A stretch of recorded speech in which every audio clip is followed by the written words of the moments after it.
நான் அருப்புக்கோட்டை அண்ணாமலையார் ஜோதிடர் நிலையத்திலிருந்து உங்கள் ஆஸ்தான ஜோதிடர் ஜெய்சங்கர் பேசுகிறேன். இன்றைக்கி நம்ம என்ன பார்க்க போகிறோம் அப்படின்னா, கணவன் மனைவிக்குள் நடக்கும் உடல் உறவை பற்றி பார்க்கணும். இதெல்லாம் பார்க்கலாமா ஜாதகத்தில் அப்படின்னா பார்க்கலாம். இந்த கிரகங்களுடைய சேர்க்கை எப்படி இருக்குங்கிற பார்த்து இவங்களுடைய உடல் உறவின் நேரம் கணிக்கலாம்.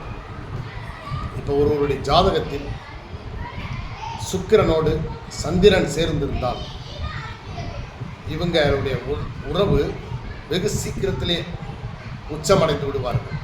ரெண்டு பேருமே சீக்கிரத்திலே உறவு முடிஞ்சிடும். சரிங்களா?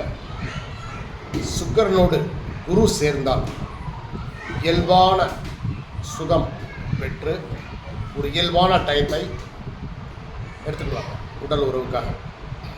சரிங்களா? சுக்கிரனோடு செவ்வாய் சேர்ந்தால் உடல் உறவின் முழுமையான சுகத்தை பெற்று உச்சமடைவார்கள். கொஞ்சம் நேரம் எடுக்கும், தாம்பத்திய உறவுக்கு கொஞ்சம் நேரம் எடுத்து இருவருமே உச்சம் பெறுவார்கள். சரிங்களா? இதே போலயே சுக்கிரனோடு ராகு இணைந்தாலும் அவங்களும் சுக்கிரன் செவ்வாய் மாதிரியே நீண்ட நேரம் உடலுறவு செய்து உச்சமடைவார்கள்.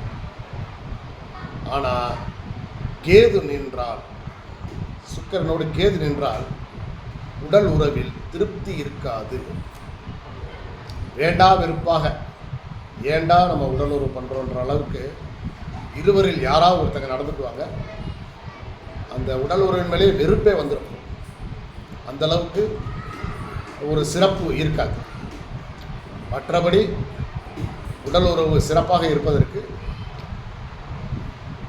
சுக்கிரனோடு செவ்வாய் சேர்ந்தாலும் சுக்கிரனோடு ராகு சேர்ந்தாலும் இவங்க செக்ஸ் விஷயத்தில் ரொம்ப புலிகளாக இருப்பாங்க.